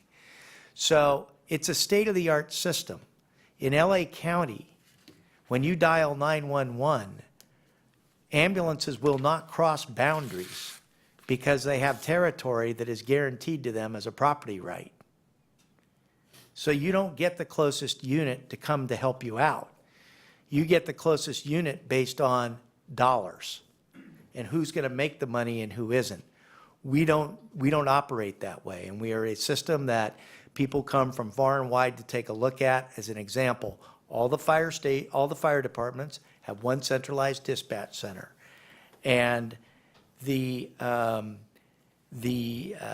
dispatch is the closest unit, whether it's in Folsom, Consumnes, City of Sacramento, or us. It's called mutual aid. Nobody gets paid except when we go out of county. The problem is, as the largest fire agency in Sacramento County, everybody leans on us because we have the most resources, so they call us on a regular basis. And that's why we went out 9,300 and some odd times, and we only received about 4,000 calls back for service. But it's for the citizens' best interest that you get the closest unit to go. That's the state-of-the-art system. As I sit here right now, 17 of the 38 ambulances in the county are currently transporting patients. As we sit here right now, as we pull up the data and take a look at it. So that is why we don't just send an ambulance. Now, as we at Metro, which are on the cutting edge, we are looking at a grant where we've made the final 3%, where we would send a different system with a physician's assistant and an EMT to actually go to the houses of people that abuse the system and dial 911 and treat them for their diabetes, high blood pressure in their residence, and keep them from calling 911. That saves $5,000 when they break those emergency room doors. We are looking at those types of treatments, but we've got to get through the bureaucracy of California and the federal government to do a lot of that. But this department is looking at alternative service delivery methods for people to keep them in their home, because they'd much rather be at their home. They don't want to go to the ER. If you've ever sat there, that's a disaster. So on the mutual aid issue, in closing, we have the best system going. It's just that we happen to be the largest provider of all-risk fire service and emergency medical service in the county. And I would say to you that if we were not here, there would be big problems, because we are that backbone for the county-wide system for all those cities. So I feel the frustration on wages and medians and stuff like that. I get it. And I think the board of directors gets it. But for us, it's about how do we get to your house when you pick up the phone and dial 911 and get there in a decent amount of time. It's really the service delivery, and everything has changed. Populations have changed in that. So I just wanted to kind of address those two issues, and I appreciate the gentleman's comments.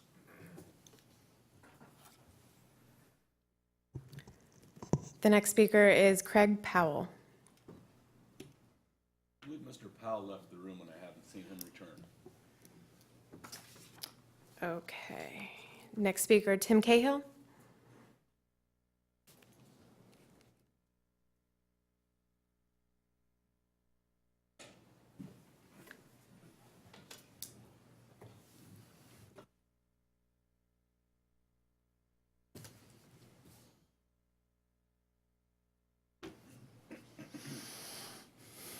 Good evening, members of the board. I'm Tim Cahill. I'm president of Charles C. Bell Company.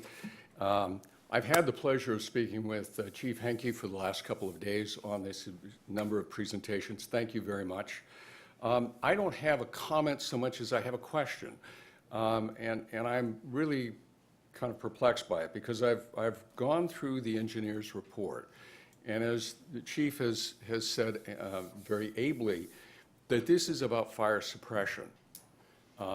And also that the issue, the overriding issue, is the 4-minute rule, trying to improve the response times from, I think you said 55% is the current one, and it used to be higher. We want to get that up higher. So the things that are excluded in this assessment, in this engineer's report for basing the assessment, are things like EMS, I think auto auto accident, fires, or incidents like that, mutual aid services, and things of that sort.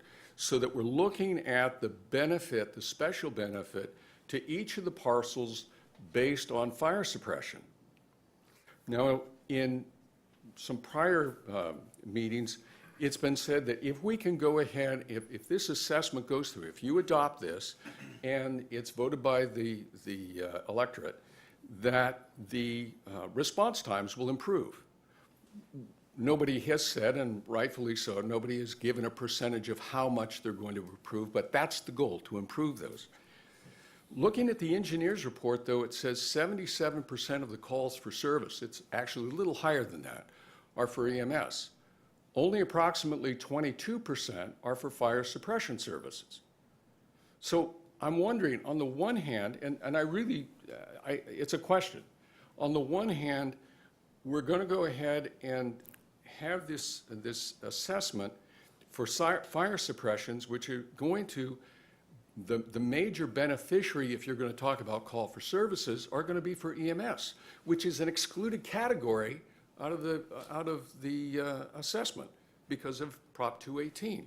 So how do you, and I think this is probably more directed to Mr. Mandel, how do you address that? Because I just don't get these figures, and I understand the desire, the need for better response times, but when 77% of them are going to go for EMS, which is an excluded category, it seems like we're kind of going around the back door. So. Thank you. The answer to that question is that this is not, strictly speaking, an assessment for the planned restored stations. This is an assessment to fund overall fire suppression services under a budget that will allow the reopening of those stations. So what we've done is identified the portion of the district's overall budget that is special benefit from fire suppression, and we are proposing to assess each parcel for their share of that overall fire suppression budget. And that increase in revenue is projected to allow the district to restore the lost services. So that's the real answer, I think, is that we are looking at the entire fire suppression activity of the district, funding the accessible portion of it, and that frees us up to be able to reopen these stations. But don't you still have the principal beneficiary is going to be EMS in the service calls, which is, I mean, it's kind of like the duck principle. If it looks like a duck, it quacks like a duck, walks like a duck, it's a duck, whether you call it a chicken or not. I mean, I understand what you're saying, but the net effect is, you know, the benefit that is coming to the service calls, which is largely EMS. And I don't object to that, by the way. And I don't know where I stand on this particular issue of for or against the assessment. But it's just a strange, well, it raises a very significant question whether or not this assessment vehicle is the appropriate vehicle to address, you know, the very real needs of the district. There are basically 5 sources of revenue that are available to a fire district. The first is the ad valorem property tax, which is the 1% tax that appears on everybody's property bill based on your property value. The district shares that 1% with all the other taxing entities, school districts, the county, cities, other random special districts, and has absolutely no control over what its portion is. And frankly, the relative portion that the district gets for each parcel is at this point almost random because it is based on what the various districts that existed in 1979 happened to be levying in that 1 year on parcels. What happened was that Proposition 13, it capped the overall countywide tax rate at 1%, didn't say anything about how to split up that 1% amongst the different taxing agencies. And what the legislature came up with was basically locking in stone the proportions that happened to be used in 1978, which isn't proportional to the way districts actually need the money 40 years later. Can't touch that. That is what it is. Second source of revenue is grants, which I've heard that the district has been getting annual grants. That's not a particularly reliable revenue stream, and more than that, it's never going to be the major revenue stream for any public agency. Third revenue source is fees.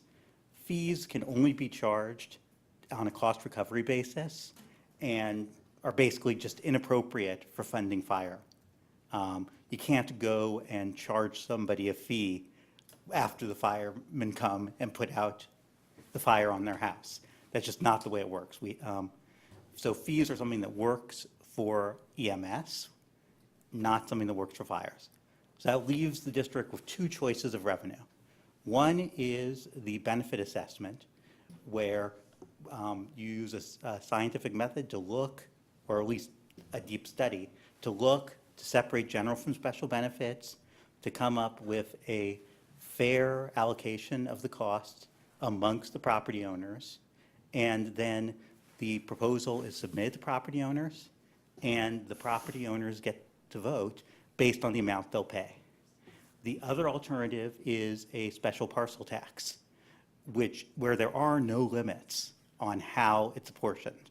The district could design that in any way, doesn't have to particularly fairly allocate across different property classes. It can choose whatever would pass. And more than that, a special tax gets voted on not by the property owners, not by the folks who are going to be paying the tax, but it gets voted on by the electorate, which includes renters, includes all sorts of folks who aren't actually responsible for paying the tax. So between using a fire suppression assessment or using a special parcel tax, both of which incidentally appear on the property tax roll and don't look a whole lot different to the property owners, the assessment in many ways is much, much fairer. You have the people voting on who will pay for it, and you have to follow a strict methodology in terms of how you assess it. So really, that's what the decision comes down to, is when you're filling the gap between what the district's costs are and what the revenue is, the only place to fill that gap is a special tax or an assessment, and those are the two choices.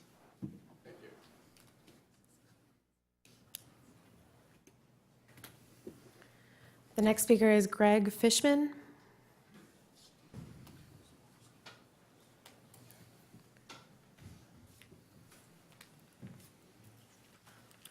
Good afternoon, and thank you for this opportunity. I'm Greg Fishman. I live in Arden Park, and I've had a couple of recent conversations with Chief Henke and also with Deputy Chief Chris Holbrook, and I appreciate that information flow.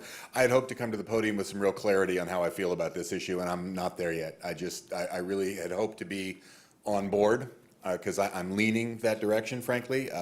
It doesn't seem like a whole lot to pay to ensure that we have lower response times, maintain the service that we've got. And I understand the way we got into this position, whether it's from decisions made by former boards or recessions that nobody has any real control over. But I do have a couple of problems and some issues, and frankly, the gentleman from the Rental Association articulated them very well. One, you look at the salary structure, and I know that you've made cuts, and that's appropriate, but it still seems like it's more than surrounding districts of similar size, and there's more that could be done there. However, I also realize that when you add all that up, if you really do that to the bone with more people and with deeper cuts, you're still not going to get anywhere near the revenue you need to maintain the service that we all enjoy. So that's an issue that I don't really have clarity on yet. And the other problem that I still have is also from that a couple of people have brought up, is that property values are going up.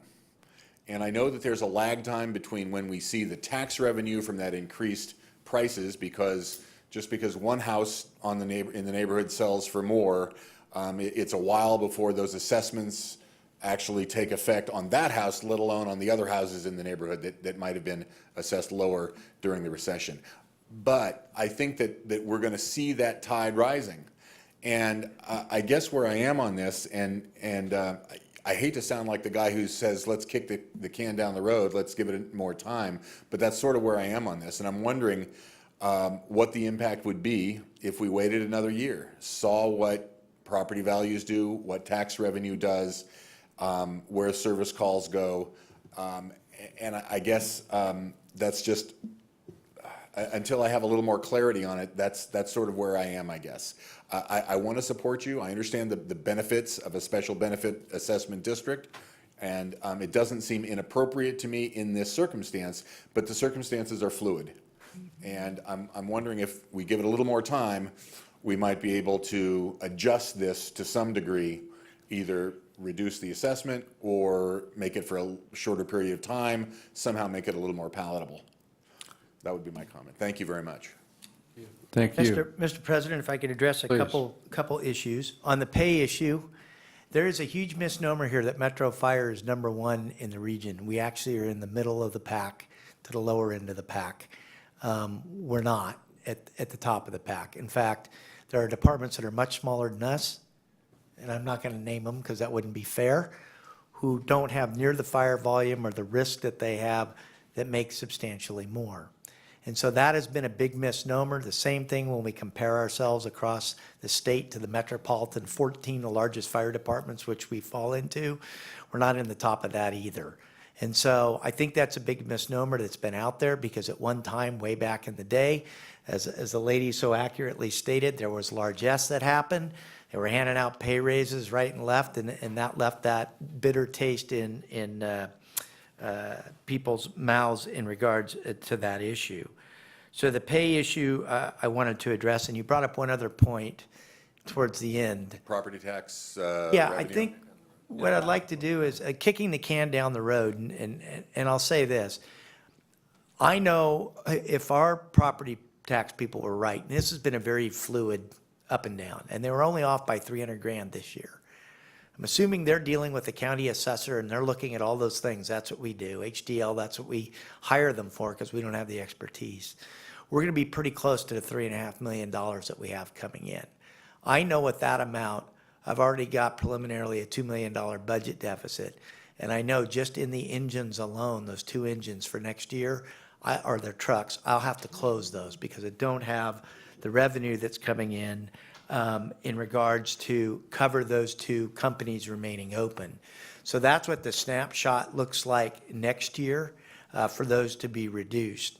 And there will be property tax recapture eventually, but at least even in talking to some of the people from Taxpayers Association, et cetera, when you read about this increase of 20 or 30%, I've had people give me those examples that their properties are coming up, but they're still at 50%. And it drops so far down that recovery is there. So, I think I could only add, if you wanted to add maybe some comments to that. Ken Campo's our expert in this area. Do you want to add a few talking points on that? Well, Chief, I would just add, we do look at all the factors that influence property values when we're trying to project property tax revenue. And unfortunately, it's rather complicated, as we've heard earlier with Prop 13 and the way Prop 8 reductions work and the recapture works.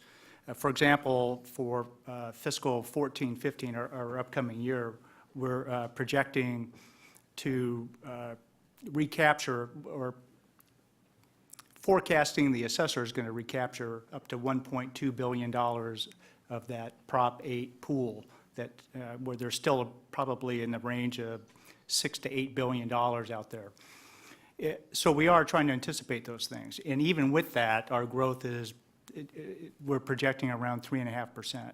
And we track home sales very, very closely. And that's where we try and project what that recapture amount's going to be. Residential values make up 75% of the total value of property within the district, so we track those very, very closely. Every month, we're looking at home sales. However, we still have, we've lost almost $4 billion out of that pool when properties have resold at a lower level. And that's about $8 million of property tax loss that we, don't stand to recapture now. Now that's subject to the Prop 13 lower of CPI or 2%. So even with all of those factors, and the chief mentioned earlier, there's still $9 billion of value under appeal. And we look at historical settlement rates, and we try and project what that's going to do to our property tax revenue. So taking all that into account, we're still only coming up with about a 3.5% growth rate for next year. Okay, thank you very much. Chief, you don't have to, I'm wondering if you could put that salary scale structure with other like districts on your website? I believe we can get some examples of that up for that. Okay, thank you. I appreciate that. Thank you for your time. Thank you.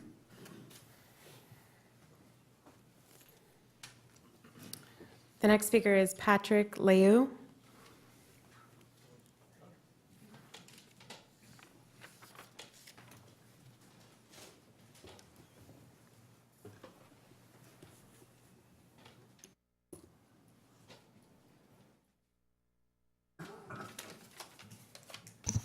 I was going to say good afternoon, but I better say good evening, gentlemen and ladies. My name is Patrick Liu. I am the past president of the Sacramento Association of Realtors. For over a year, I served on the Citizen Task Force representing the association and the real estate industry. And I watched the district operate very honestly and openly in this beginning to formulate what the assessment would look like. On several occasions, I brought to the district attention the fragile nature of the real estate market and kind of urged caution as the various assessment scenarios were developed and discussed. Because of the district listen, I believe that the assessment proposal being brought before the Metro Fire Board is reasonable and was fairly developed. The chief and his staff have done an amazing job in reaching out to the community to ensure that all interested parties were brought into the process. Twice he came to the Sacramento Association to make presentation. Again, he discussed the district proposal and process openly and honestly. You may imagine the realtor family doesn't tend to support increases or addition to property taxes and property assessment. But in this case, we felt that the chief proved an overwhelmingly needed and coupled with proof that the district has worked successfully to reform its operation and become as efficient as possible. And I am just proud to say that on behalf of the 5,500 members of Sacramento Association Realtors strongly support the proposal. And when the question is in front of the Metro Board of Directors, respectfully urge its approval. Thank you very much, and don't kill me. Thank you.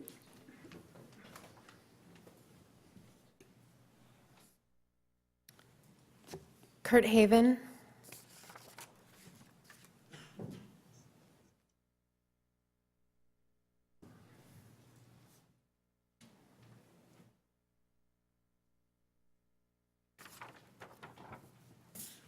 Hello, board members. My name is Kurt Haven. I'm a director of economic development with the city of Rancho Cordova. And I have to say, that was a privilege to be on your citizen advisory committee. And I got to tell you the truth. When I first started, I was thinking, okay, who do I represent? Do I represent the businesses in Rancho Cordova? Do I represent the residents, my electeds, the mayor? Who do I represent? So I kind of went around and talked to people about what do they feel about our fire district? How do they feel about paying for services? And I got the same message every time. This is a fire district that provides excellent services. We've never had a complaint. And I can say as a member of the City of Rancho Cordova staff, thank God we don't have to provide fire service. Thank you very much. And what I hear all the time is that this is a high-performing group. So when I started this, I thought, well, this is a real positive way to start. And as I got more involved with the committee, and as Chief Henke talked about the cutbacks he's made and the attempts he's made to cut back on salaries, to cut back on benefits, to make changes in this world, I thought, well, I like that. I really like what he's saying. I like what he's doing, because we do that at the City of Rancho Cordova. We're 11 years old. We have a balanced budget. We don't have near the issues you all have, but we got to start new and fresh. So that was kind of an advantage. But I liked what he was saying. So I stayed with the group. And I kept saying to myself, this kind of makes sense. Let's listen how he does this, how this works, how they put this together. And I would report back to my businesses, to my staff and my electeds and say, you know, I know this is, nobody likes to be taxed, but this is working. This makes sense. Let's learn some more. And as I got into this, I agreed with his numbers. And it's not just Kurt, but it was his staff and everyone else. And we're seeing the same thing in the city of Rancho Cordova as far as property taxes. You know, a small increase each year, and that 3.5% is right on the mark. We have a balanced budget. We hit our budget projections every year by under $100,000. That's pretty incredible. And that's because that property tax doesn't really fluctuate that much. In the city of Rancho Cordova, we don't get a lot of property tax. We pay the county revenue neutrality for the privilege of being a city, and we rely on other taxes. So, you know, it is kind of a gamble, how does revenue come in? But we hit it pretty close, just like you all do. So those numbers still made sense to me. So I would report back to my staff and to the city manager and to electeds, you know, this is still making sense. They're doing their homework. They're looking at, what does this cost business? What does this cost the residents? How can we keep a level of service that our residents are satisfied with? We have an engine company closed down in Rancho Cordova and Anatolia. You know, we need to know, how can we get this back? And as it was described, in the current budget under this assessment, we'll bring this engine company back. These are all facts and figures that I brought back to my people. So I kept saying, this is making sense. This feels like a good thing. As a government official, you know, Prop 13 did change the way that we get our revenue, the way that public agencies run. And it's always been a challenge because it didn't relieve the burden of services.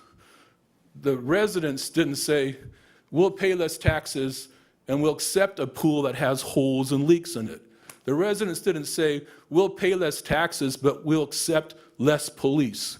The residents didn't say, we'll pay less taxes and we'll accept, you know, inadequate fire protection. They still want the best protection. And in our city, we have special assessments just for that. We have landscape assessments, we have police tax. Everybody in the newer parts of Rancho willingly pays a police tax. They vote on it. They decide that if they want this level of service, they have to pay for it. And that was the biggest lesson I learned coming to government. I came from the private industry, came to government. I didn't think I would come to government as a private person, but the revenue of government relies on the people and what they want to spend. But unfortunately, the service level doesn't change. They want, when they dial that number, they want police, they want fire, they want the best park system that we have, they want the roads to be complete and no potholes. So to round up, I represent the city of Rancho Cordova. I'm speaking for my electeds because I've talked to all of them. I'm speaking to a majority of the businesses in Rancho Cordova, not all of them, but the majority of them. And I'm saying that the process that they've gone through for this assessment was very well done, very well thought of. The numbers make sense. It matches what we do as a city. It matches what other cities do. And if this is what the people want, if the people want this level of service, then give them an opportunity to vote for it. It's their money, it's their vote, let them decide. So we're in favor of this. No one likes to see a tax increase. I agree it's going to hurt, you know, some of the smaller businesses in town, but if there's a way that we can work with them, I think this is a fair assessment. It's been done so that, you know, the majority of the people pay the same. It looks like it's going to work. So again, I appreciate the work that Chief Henke has done and his staff. The numbers make sense, and we support this. Thank you. Thank you.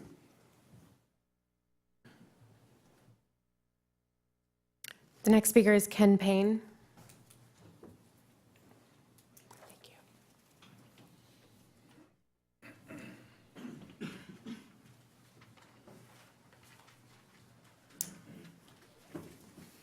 Good evening, Board and Chief and Deputy Chief.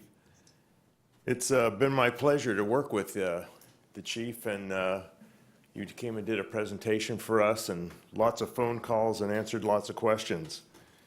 I'm here representing the Sacramento Taxpayers Association, And we just recently took a position to oppose this particular proposed assessment based on several different issues, at least as it's currently written, and you should all be receiving a copy of this letter. Basically, we did commend the district for the financial improvements that's been made over the past several years and the marvelous service that you provide to the region. I was, as I said last time, I was before you, or at least I was here. I was a recipient, my late father was a recipient of your emergency medical service at least 3 times in the last year of his life.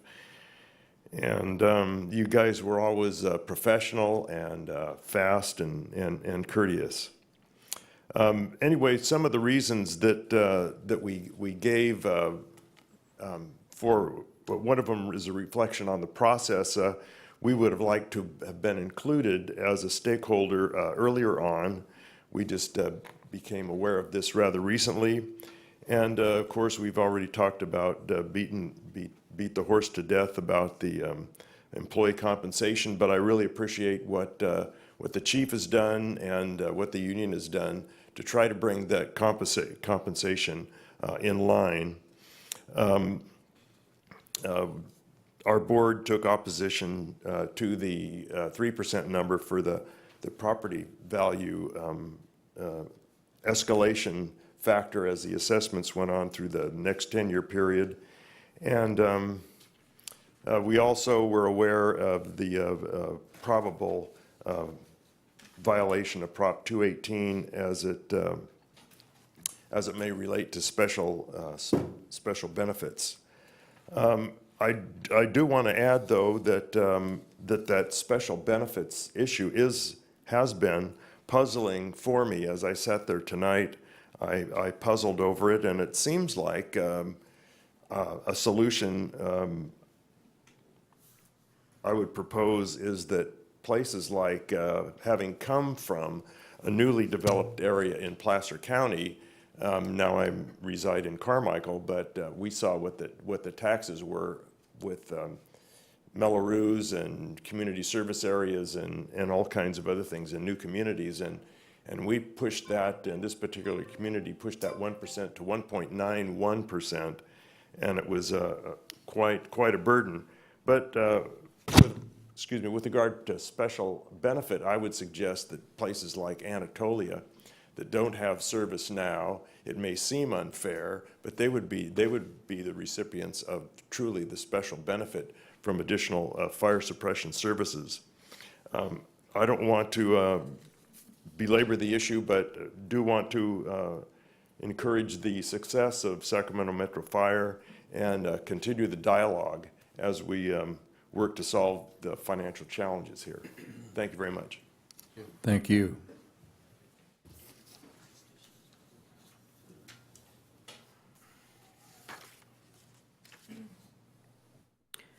The next speaker is Chris Little.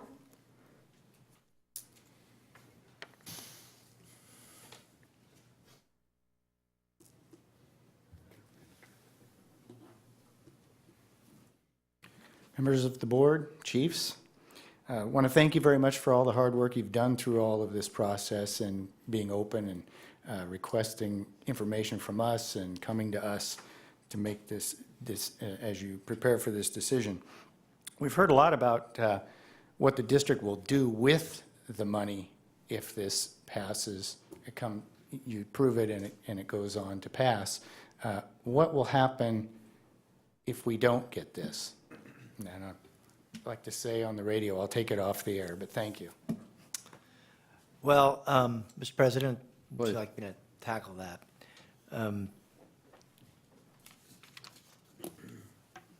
Clearly, it's my belief that we will close 2 companies in this next fiscal year, which will drop the total amount of closed companies to 8. I don't believe we're going to get another grant. We've had 2 back-to-backs. And part of the challenge with the grants is you've got to hire people fast enough to maintain compliance, which we've barely been able to do, and they look at that. And if you're not hiring as fast as you can. It creates difficulty, although we're going as fast as we can. We're going to continue to close companies. This board and this administration understand that we have to have a balanced budget. And we have to run it like a business. And we've gone to the labor well hugely to cut what we've cut. We've moved them back into what I would call the norm of that. I think the only thing we can do is close more companies. We will continue to look for innovative ways to try to come up with stuff. We're looked at across the state of California and across the country, quite frankly, as a entity that people look at for new modern methodology and cutting edge issues that we try to do. But the reality is there's only so many new good ideas. And at the end of the day, we're out of runway. And so we will do what we did before, I believe, and it will be this board's policy decision to make. But as the fire chief, I will recommend a balanced budget. I can't recommend spending reserves and one-time monies on ongoing expenses. And we will operate it like a business, and we'll close those services down, and we'll balance our budget. And I probably won't sleep very well at night, nor will a lot of people, because with that comes a risk to the citizens that I think is infinitely real. I've heard a couple people talk tonight about utilizing our services. 84,000 times a year, people utilize our services. And we have not been an organization that has run around like you've seen some throughout the state, screaming the sky is falling or there's fire in a theater. But the hard, cold facts are we will close companies because we have no choice. We don't have the revenue. And that is going to negatively impact the citizens in our community and their safety.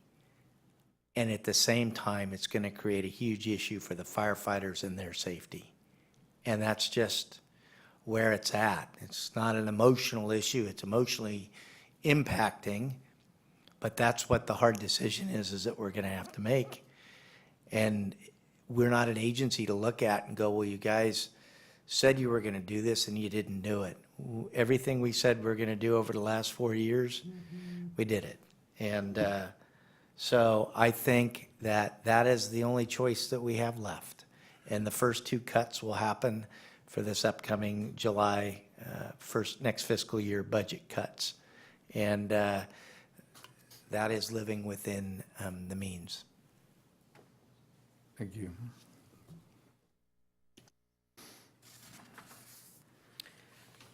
Did Craig Powell ever join us? Okay. The last speaker is Karen Klinger.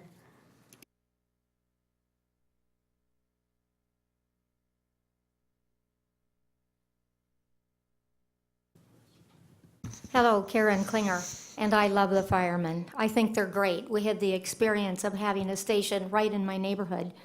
And because I oppose the suppression assessment is not because I have a personal agenda against the great guys I really like. I have a grandson who's in the fire department business as well. But I do oppose it because I heard Mr. Henke speak at the Sacramento Taxpayer Association, and the first time I heard him speak about the Sacramento Association of Realtors supporting a levy against private property parcel owners. I have been a real estate agent broker for over 40 years and a member in good standing with the Association of Realtors since 1970. We have a mission statement that says that we, the real estate agents, members, serve the community and are to protect private property rights. This suppression assessment does not defend and protect rights of private property owners. It does just the opposite. It removes them from the homes. It's an accumulative effect, as you probably heard somebody else say. You add one tax onto another, and eventually those people are forced to move from their home. And that happened this last recession. This is my 4th down cycle. I look around the room and you don't look like you were born yesterday. So you experienced the same 4 down cycles that I have experienced. You should have known this could be coming. You should have planned for it. You cannot blame others who may have made mistakes and financially did not make the cut. And obviously your salary is a heck of a lot different than the young gentleman sitting in this row because of age differences too. I'm sure 20% of your salary is huge in comparison to his 5%. But the private property parcel owners are the only ones that pay this levy. Numerous people use your services, but do not pay and will not pay for this special assessment. This is unconscionable that anybody could vote and always force those of us who have had to give up a great deal to continue to make the payments and to keep our properties. I, like Mr. Fishman, want to see a copy of the sample that you showed on the screen about the assessment charges on the different types of private property parcel owners. I also heard from one of your advisors that the government agencies fit into the same category as institutions, I believe it was. Well, those should be identified as an individual, separate category so that people can see who those government agencies are, how many votes they will receive, because we pay for all of you. The private property owners pay for every one of you, yet you are going to vote against this, along with the 62 parcels that Metro Fire has. The Sacramento Housing Authority, who's located in the city of Sacramento, voted for the Carmichael Rec and Park District assessment. We have a right to know if the American River Parkway, which is open space, unimproved land with 43,000 acres, will also be voting against the private property parcel owners who I have as clients every day. Buyers and sellers look forward to being able to keep that home. And young people, will they be able to afford a home? You better look twice because you all have kids and they could be at an age where they may want to buy a house or tried to buy a house. To qualify today for them to buy a home is going to be more difficult, and it's only getting worse because Metro Fire's assessment will not be the last. You've got SACRA, SAFCA, the Sacramento Flood Control Agency, who is now going to be part of the PERS member benefits as well as far as salaries and pensions. You're looking at a very sad story in the future because I believe the future of private property parcel owners are going to be limited to a few, and that's called the distinguished upper class. There's so much more that I would like to say, but I do know that Metro Fire salaries, I believe, was explained at the Sacramento Taxpayer Association, compared to the Supreme Court justices, are higher. So under those circumstances, I think it's pretty bad if that is the case.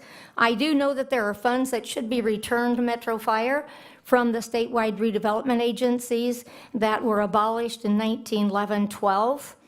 Those funds started to trickle in. They may not be as much as you want, but something that's going to be trickling in and has been trickling in since 1979 has been the reduction of Prop 13 private property owners. Most of the private property owners that own their homes, old folks like me, one of these days I'll go, but the great majority of those people are gone. You're looking at 0.0125 times every time a property sells.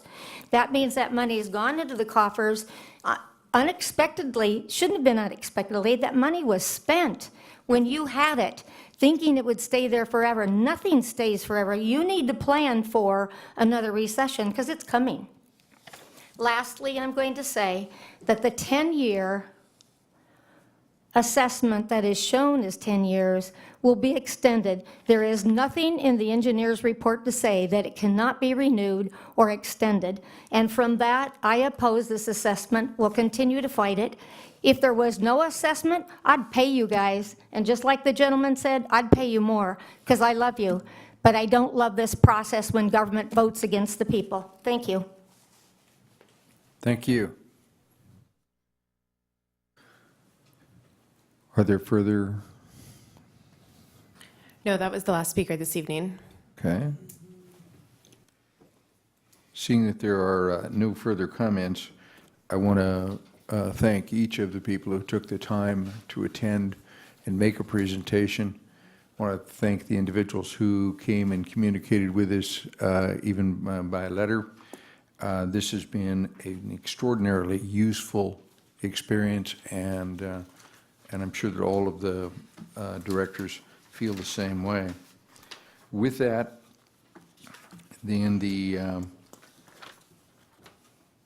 seeing no further business, then we can move then to adjourn this meeting with the next special board meeting being scheduled for April 16th, 2014 at 6 p.m. and the next regular board meeting scheduled for April 24th, 2014 at 6 p.m. Sir, Can I ask a question before you adjourn? if you'd care to come to the podium. I just want to know on this April 16th meeting, that you've got this special board meeting, is that when you're going to make a decision whether or not this is a special benefit or not? Yes, that's my understanding, sir.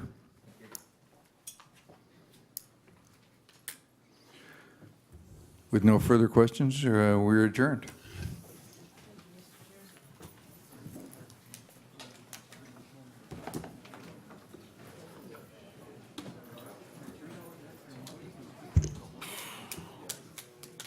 Sorry, I do have 10. It's not just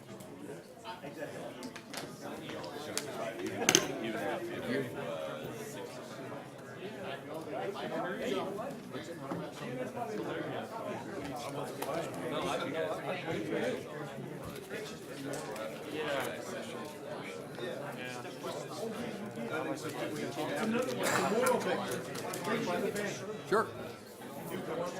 There are 8 of you? 9.